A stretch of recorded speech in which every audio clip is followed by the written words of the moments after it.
곳에서 좀 멀리 떠나 다른 곳으로 갈 때에 일반적으로 우리는 여행이라고 하는 말을 붙입니다. 돈 없이 정처 없이 떠나는 여행, 뭐라 그러죠? 무전여행이라고 합니다. 그리고 교통수단을 이용하지 않고 그저 두 발로 뚜벅뚜벅 걸어 다니면서 여유 있게 즐기는 여행을 가리켜서 도보여행이라고 하고요.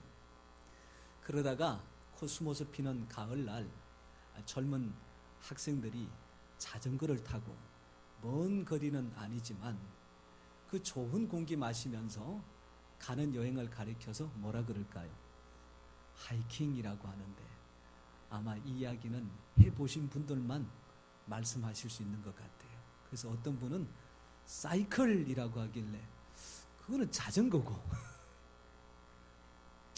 여러분, 학생들은 여행 가는 것도 사실은 배움과 체험의 연속이라 그래서 수학여행이라고 하는 말을 붙이기도 합니다. 한때는 여행이라는 것이 가진 사람들의 사치와 같이 그렇게 즐기는 것으로 여겨졌지만 요즘에야 가졌느냐 못 가졌느냐 그런 차원이 아니라 필요한 사람들에게 그리고 여유를 가질 수 있는 좋은 시간이라 그렇게 여기고 있습니다. 그러다 보니까 경제적으로 여유가 있고 없고를 떠나서 이 여행이 꼭 필요하다고 할 때에는 삶이 조금 고달파도 여행하는 것을 우선해 두는 사람들이 요즘 많이 생겨났습니다. 이처럼 여행의 모양이나 방법은 각각 다르고 다양해졌다고 할지라도 아마 여행이라고 하는 것을 생각할 때에 가장 중요한 것이 무엇이냐라고 묻는다면 뭐라고 대답할 수 있겠습니까? 여행 있을 때 가장 중요한 것, 돈이 중요하다 그럴 수도 있고 어디 가느냐가 중요하다 그럴 수도 있고 가서 무엇을 먹느냐가 중요하다 그럴 수도 있겠지만 뭐니 해도 이 여행에 있어서 가장 중요한 것은 누구랑 가느냐가 가장 중요합니다. 사랑하는 사람들과 함께 가면 굳이 멀리 돈을 많이 들여서 가지 않더라도 그곳에서 감사와 기쁨을 나누는 아주 좋은 여행이 되고, 그렇지 못한 사람하고 가게 되면 좋은 것을 먹더라도 모래를 씹게 되고 어디를 가서 앉아있든지 가시방석이 되지 않을까 그렇게 생각할 때에 우리가 가는 여행길 항상 좋은 사람들과 함께 할 수 있는 여행길 되기를 소원합니다. 여러분, 야곱이라는 사람이 그의 140이 넘는 인생을 한마디로 이야기하기를 나그네였다 그랬습니다. 사실 나그네라고는 한마디 속에는 고달팠던 그의 인생의 흔적들이 고스란히 묻어 있습니다. 야곱만 나그네라고 그랬을까? 예수님께서 당신에게 먹을 것, 마실 것, 그리고 대접하고 섬긴 사람들을 가리켜서 하신 말씀이 내가 주를 때에 너희가 먹을 것을 주었고 목마를 때에 마시게 하였고 나그네 되었을 때에 영접하였고, 예수님도 이 땅의 삶을 나그네라 그렇게 말씀하셨습니다. 오늘 나그네와 같이 인생길을 걸어가는 우리에게 누구와 함께 할 때에 이 길이 기쁘고 즐겁고 복된 길이 될까라고 100번을 생각해 봐도 오직 한 분, 천국의 주인 되시는 예수님과 함께 할 때에 험악한 나그네 인생길도 천국으로 가는 기쁨의 여행길이 될 줄 믿습니다. 여러분, 지난 한 주간 누구와 함께 살았습니까? 누구와 함께 시간을 보냈습니까? 저는 자세히 알지는 못하지만 새롭게 시작되는 이 한 주간 인생의 주인 되시고 우리를 천국으로 인도하시마 약속하신 주님과 동행하는 천국의 여행길 꼭 되시기 바랍니다. 오늘 말씀은 그 천국의 여행을 주님과 함께 출발하여 걷고 있는 사람에게 주시는 말씀입니다. 이 말씀을 시작할 때에 오늘 예수님 앞에 많은 사람들이 있더라 그런 말씀이 먼저 나옵니다. 4장 1절 말씀에 보니까 예수께서 다시 바닷가에서 가르치시니 그 다음에 나오는 말이 큰 무리가 모여들거늘. 보통 성경에서 예수님 앞에 모인 사람들을 가리킬 때는 무리들이라고 하는 표현을 썼는데 오늘은 거기다가 큰이라고 하는 말을 한 글자 더 붙였으니 오늘 예수님 앞에 모여있는 사람의 숫자는 굉장히 많을 것이다, 그렇게 추정할 수 있습니다. 여러분, 얼마나 많은 사람들이 오늘 예수님 앞에 모여 있을까요? 얼마나 많은 사람들이 모여 있을까를 가늠해 볼 수 있는 성경의 사건이 나오는데, 그게 바로 오병이어의 사건입니다. 여러분, 오병이어의 기적을 통하여 먹고 마시고 배가 부른 사람들의 숫자가 모두 몇 명입니까? 5,000명? 맞습니까? 꼭 5,000명입니까? 앞에 단서가 붙지 않습니까? 5,000명은 5,000명인데 장정만 5,000명이라. 예, 그게 사실 단서입니다. 여러분, 이 이스라엘 사람들에게 장정이라고 하는 것은 건강한 남자들을 가리키는 말인데, 얼마나 건강하냐? 전쟁이 났다 그러면 그 전쟁에 참가하여 가족과 지역, 나라를 지킬 수 있는 사람들이 장정이고, 또한 이스라엘의 신앙으로 보자면 성전세를 낼 수 있는 사람들이 장정입니다. 그러니 성인 가운데서도 가정을 책임질 수가 있고 또한 삶을 이끌어갈 수 있는 그런 사람들을 가리키는 거죠. 그러면 예수님께서 말씀을 전하실 때 항상 이런 건장한 남자들만 모여서 말씀을 들었느냐? 그렇지는 않단 말이에요. 그러니까 거기에 꼭 언급되지 않은 여자분들, 그리고 나이가 어린 아이들, 그리고 나이가 많은 노인들 다 포함해서 일반적으로 4배수, 그래서 5,000명을 4배수로 하면 2만 명 정도라고 하는 이야기가 일반적으로 맞는 이야기라고 생각을 합니다. 오늘 2만 명이나 되는 어마어마한 사람들이 모여서 예수님의 말씀을 듣고 또한 기적을 체험하고 놀라운 이적의 주인공이 됩니다. 그런데 중요한 것은 이 2만 명이 아니고 3년이 지나지 않아 예수님께서 이 땅에서 십자가를 지시고 또한 승천하시자 모든 일들을 다 마친 다음에 예수님의 말씀을 듣고 성령의 충만함을 받아 예루살렘 초대의 교회를 세워갔던 출발점에 있던 사람들은 모두 몇 명이냐? 마가의 다락방에 모인 사람들 각 사람에게 성령이 임할 때에 그들의 숫자가 120명 정도 되었더라. 성경은 2만 명에 주목하지 않고 120명에 주목하고 있습니다. 하나님은 많은 사람들에 주목하지 않고 오직 하나님의 약속을 믿고 기다리고 기도하여 하나님 앞에 쓰임받는 저와 여러분, 우리 모두를 주목하고 계신 줄 믿습니다. 여러분, 2만 명에 속하는 것으로 만족하지 마시고 하나님의 사람 120명의 숫자에 드는 축복이 있기를 소원합니다. 여러분, 어떤 사람이 이 120명에 속할까요? 저는 이 120명을 한 사람 한 사람 살펴보기보다 성경에 나오는 한 사건에 이 120명의 무리가 어떤 사람일까를 가늠해 봅니다.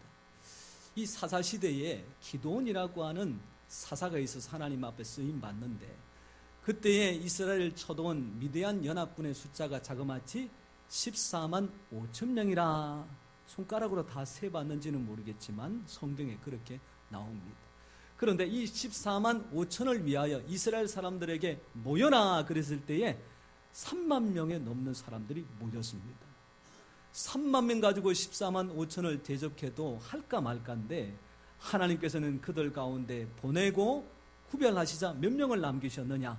300명을 남기셨습니다. 그래서 성경의 학자들이 이 300명은 마음이 딴 데가 있지 않고 나라를 지키려고 하는 간절한 마음과 어떠한 대적들 앞에서도 목숨을 걸 수 있는 정의 용사일 것이다, 그렇게 생각하는데 성경은 그 사람들에 대하여 전혀 그런 언급이 없습니다. 그저 300명만 있으면 하나님께서는 14만 5천을 이길 수 있다, 이것만 우리에게 보여주시는 거죠. 능력이 있고 없고의 여부가 아닙니다. 실력의 여부가 아닙니다. 신앙생활이 3대냐 4대냐의 문제가 아닙니다. 그저 하나님 앞에 나아가서 주여 나를 사용하여 주시옵소서, 그런 사람을 통하여 하나님의 능력을 나타내실 줄 믿습니다. 여러분, 내가 가지고 있는 것이 무엇이냐 너무 고민하지 마십시오. 작은 것 하나이라도 주님 앞에 드릴 때에 소년의 도시락 오병이어를 통해서 예수님이 쓰시니 5,000명 2만 명을 먹이고도 12강조리를 남긴 줄 믿습니다. 모세의 손에 지팡이는 사실 광야에서 양을 치는 도구에 불과했습니다. 그런데 그 도구를 모세가 하나님 앞에 내어 맡길 때에 그 막대기는 홍해를 가는 역사를 나타냅니다. 반석을 치니 샘물이 솟아 수많은 사람들을 먹고 마시게 하는 충족한 것이 됩니다. 모세의 손에 있을 때는 막대기에 불과하지만 주님 앞에 맡길 때에 기적과 역사의 주인공이 되는 겁니다. 여러분, 우리가 오병이어에 사실 준하지 못할 수도 있습니다. 때로는 우리 자신을 생각해 볼 때에 생명력이 없는 마른 막대기와 같이 느껴질 때도 있습니다. 그러나 내게는 마른 막대기고 한 끼의 식사에 불과하지만 그것을 주님 앞에 온전히 내어 맡길 때에 생명의 역사가 나타나는 줄 믿습니다. 여러분, 제가 직장 생활은 오래 안 해봤지만 건설 현장에서 일은 꽤 오래 해본 사람입니다. 그래서 무슨 대단한 건물을 지었을까? 63빌딩 짓는 일에 저는 하나도 보태지 않았습니다. 이 건설 현장에서 일을 할 때에 서툰 사람이다 보니까 망치를 가지고 못질을 할 때에 손을 찢기도 하고 때로는 다리를 찢기도 하고 그런 일들이 태반인데 뭐 그거야 제 몸이 상하는 거니까 괜찮지요. 근데 망치질을 힘껏 하다 보니까 어떻게 해요? 망치 머리가 댕강하고 부러져 버린 겁니다. 이거 큰일 났네. 이거 내 것도 아니고 저 김씨 아저씨, 목수 아저씨 건데 뭐라고 얘기하나 싶어가지고 우물쭈물 하다가 아저씨 그러고 내밀었더니 그거를 보고 이제 아저씨가 한심하다는 듯이 아이고 일이나 안 하든지 이게 뭐 시켜놨더니 제대로 일도 못하고 부러뜨렸다고. 그런데 그 다음에 놀라운 기적이 나타납니다. 제가 봤을 때는 못 쓰게 된 건데 그 아저씨는 부러진 망치를 다시 깎더니 망치 머리를 끼워가지고 꺼내주는데 전에보다 이게 더 사용하기 좋은 물건이 된 거예요. 여러분들 이런 이야기가 있습니다. 서툰 목수는 무엇 나무란다고요? 연장나무랍니다. 그런데 노전하는 목수는요, 부러진 연장도 고쳐서 잘 사용할 수 있는 겁니다. 우리는 때로는 고장도 나고요, 실수도 하고요, 잘못투성이나 군데군데 냄새도 나고 그런 인생이지만 우리가 예수님께 하나님께 나의 인생을 맡길 때에 상처는 고쳐주시고 허물은 덮어주시고 부족한 것들은 채워주셔서 그런 인생을 통하여 하나님의 나라의 귀한 도구로 사용하실 줄 믿습니다. 이 한 주간 내 힘껏 사는 것에서 그치지 말고 주님 앞에 내어 맡겨서 주님께서 사용하시는 귀한 생활 꼭 되시기를 축원합니다. 여러분, 이렇게 많은 무리들 가운데서 예수님께서 말씀을 시작하실 때에 제일 첫 번째 하시는 말씀이 있습니다. 뭐라고 말씀을 시작하실까요? 여러분, 오늘 우리가 읽었던 말씀 중에 3절 말씀입니다. 씨 뿌리는 자의 비유라, 그렇게 예수님께서 말씀하시기 전에 먼저 2만 명이나 되는 사람들 가운데 던지신 일성이 있습니다. 먼저 말씀하신 게 있습니다. 뭐라고 말씀하셨을까요? 4장 3절에 저를 보시면 안 나옵니다. 성경을 보시면 나옵니다. 뭐라고 나올까요? 시작. 아니요. 여러분, 들어라. 씨를 뿌리고 예수님께서 그렇게 말씀하셨을까요? 들어라. 그 다음에 어떻게? 기다리신 거죠. 2만 명의 사람들이 여기서 웅성웅성 저기서 소곤소곤 아이고 이번에 돼지가 새끼를 낳았는데 한 거는 12개를 낳았대. 양이 이번에 뱄는데 아이고 저거 언제 나나? 이런 이야기 막 하고 있는 가운데서 예수님께서 들어라 하시니 모든 잡다한 소리들이 다 조용해지고 예수님께 주목하게 되더라. 그런 이야기입니다. 그런데 이 들어라고 하는 말씀은 한 번으로 그치지 않고요. 또한 오늘 읽었던 4장 9절 말씀에 한 번 더 나옵니다. 여러분들 9절 말씀 같이 한번 읽어보겠습니다. 시작. 또 이르시되 들을 귀 있는 자는 들으라 하시니라. 아멘. 여러분, 귀로 들으면 한쪽 귀로 듣고 한쪽 귀로 흘러나갑니다. 그래서 귀가 두 개라고 하는 말씀이 있습니다. 이 말씀을 들을 때에 이렇게 흘려듣는 사람들도 있다는 얘기입니다. 근데 어떤 사람은 가슴으로 말씀을 듣게 됩니다. 주여 어찌할꼬, 내가 이렇게 살아서는 안 될 것 같은데, 그런 사람이 있는데 이 가슴으로 듣는 것은 시간이 지나면 식어버려서 변화가 일어나지 않습니다. 그런데 가슴으로 듣고 그것을 손과 발을 통하여 내가 반드시 행하여 말씀대로 살겠습니다 구하는 사람, 그 사람이 말씀을 들을 때에 변화의 역사가 나타나는 겁니다. 오늘 시간 우리 모두가 귀도 가지고 있고 가슴도 가지고 있지만 거기서 그치지 말고 말씀대로 순종하여 하나님의 능력을 나타내겠습니다. 우리 그런 믿음의 고백이 오늘 이 말씀을 듣는 우리 모두의 고백이 되시기를 축원합니다. 여러분, 이 듣는 것이 얼마나 중요할까? 여러분, 나이가 많으신 할머니 한 분이 시장으로 나갔다가 그 시장에서 웬 젊은 남자의 음성을 듣는데 이게 웬일? 뒤통수에 태워놓고 자꾸 하는 얘기가 가치가 전혀 그러는 거예요. 이게 나를 하는 소린가 아닌가 긴가민가 그러는데 또 발걸음을 옮길 때 또 뒤에서 가치가 전혀 그러는 거예요. 아이고, 얼굴이 붉어져서 뒤를 돌아보고 그 청년이 누군지 확인할 수 없고 그저 마음을 수스리면서 집으로 쫓아왔다가 집에 있는 손녀에게 오늘 시장에 갔다가 뒤에서 나를 향하여 처녀라고 부르는 목소리를 들었다는 거 아니니? 그랬더니 그 손녀가 할머니 심정은 이해하지만 할머니 설마 잘못 들으셨겠지요? 아니야, 내가 제대로 들었어. 이 손녀가 그거 가지고 옥신가지 않고 할머니 그러면 내일 시장에 가실 때는 꼭 보청기 끼고 가세요. 그래 알았다. 그럼 내가 보청기 끼고 가지. 그래서 시장을 가서 어제 그 들었던 목소리를 쫓아서 이 골목 절목 다 다니는데 그 목소리가 안 들리는 거예요. 이제는 포기하고 집으로 가야 되겠다라고 하는 순간에 어제 들었던 그 건장한 멋있는 남자 청년의 목소리가 선명하게 들어옵니다. 갈치가 1,000원이요 라고 하는 이야기예요. 여러분, 이게 보청기를 끼면 제대로 들리는데 그렇지 않으면 제대로 들리지가 않는 겁니다. 여러분, 이런 이야기는 들어도 그만 안 들어도 그만. 그러나 오늘 예수님의 말씀 들으라 라고 할 때에 이 말씀은 우리가 제대로 듣고 내 속에 잘 새겨서 행하여서 하나님의 귀한 역사가 나타날 줄 믿습니다. 여러분, 우리가 말씀을 오랫동안 들었던 것 중에 제대로 들어봐야 될 말씀이 하나가 있습니다. 여러분, 성경 가운데서 지혜의 대표주자, 지혜의 만약 국가대표를 꼽는다면 누구를 꼽을 수 있을까요? 솔로몬입니다. 솔로몬.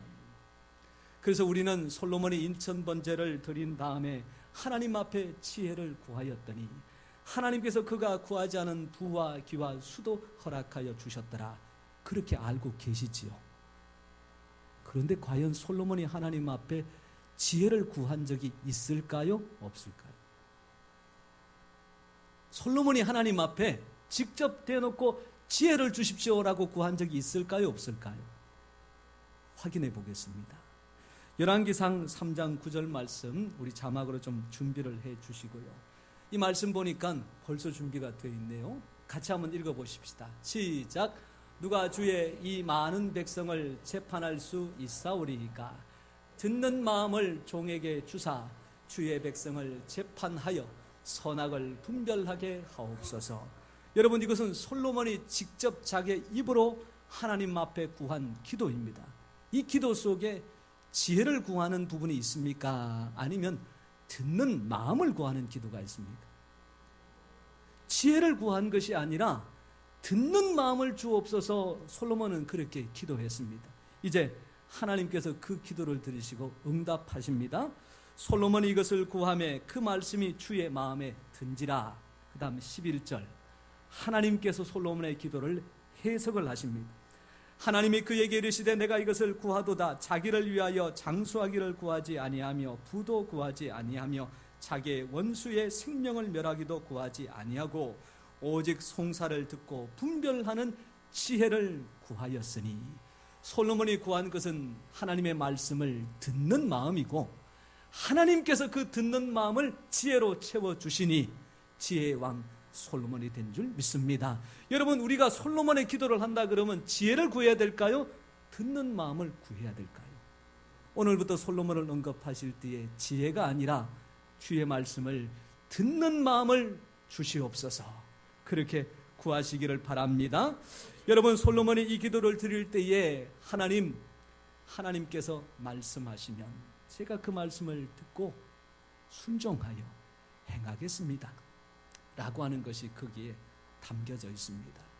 많은 사람들이 기도할 때에 처음부터 끝까지 계획을 다 세워놓고, 하나님, 내가 다 계획을 세웠습니다, 하나님은 여기 결제란에 사인만 해주세요 라고 하는 기도가 있다면, 솔로몬은 하나님, 무슨 말씀을 하시든지 제가 그 말씀을 듣겠습니다, 무슨 말씀을 하시든지 제가 그 말씀에 순종하겠습니다, 제 생각대로 하나님께서 하시는 것이 아니라 하나님의 생각대로 뜻대로 제가 하겠습니다.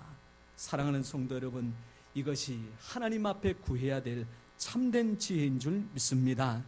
여러분, 이런 지혜를, 이런 듣는 마음을 구했던 솔로몬의 기도를 귀하게 여기시고 그에게 지혜를 주시되 그가 구하지 않은 부와 기도 수도 허락하여 주시니, 오늘부터 우리도 주님 앞에 듣는 마음을 구하여 기도보다 더하여 주시는 하나님의 응답의 주인공이 되시기를 축원합니다. 여러분, 이렇게 들을 것을 간절히 당부하시고 오늘 예수님께서 우리에게 주시는 말씀이 씨를 뿌리는 자의 비유입니다. 이 말씀에 보니까 농부가 씨를 뿌리되 그 씨의 일부는 길가에 떨어지고, 일부는 돌짝밭에 떨어지고, 일부는 가시떨기밭에 떨어지고, 또 일부는 좋은 밭에, 좋은 땅에 떨어지니, 이 길가에 떨어진 곳에도 싹이 안 나고 열매가 없고, 가시덤불에 싹이 나나 결국 열매를 맺지 못하고, 돌밭에도 싹은 나나 결국 열매는 하나도 얻지 못하였더라. 그런데 좋은 땅에 뿌려진 씨앗은 싹이 나고 열매를 맺어 30배, 60배, 100배로 결실하였더라 고 하는 말씀입니다. 여러분들이 농부 같으면 다음 해에 씨를 뿌리겠습니까? 안 뿌리겠습니까? 여러분들이 만약에 농사를 짓는 것 같으면 길가에 떨어진 곳에서 열매 없고, 돌짝밭에 떨어진 것에서 열매 없고, 가시덤불에 떨어진 것에서 열매 없는데 좋은 땅에 뿌려진 것에서 30배로 60배로 100배로 결실했으니 내년에 씨를 뿌리겠습니까? 안 뿌리겠습니까?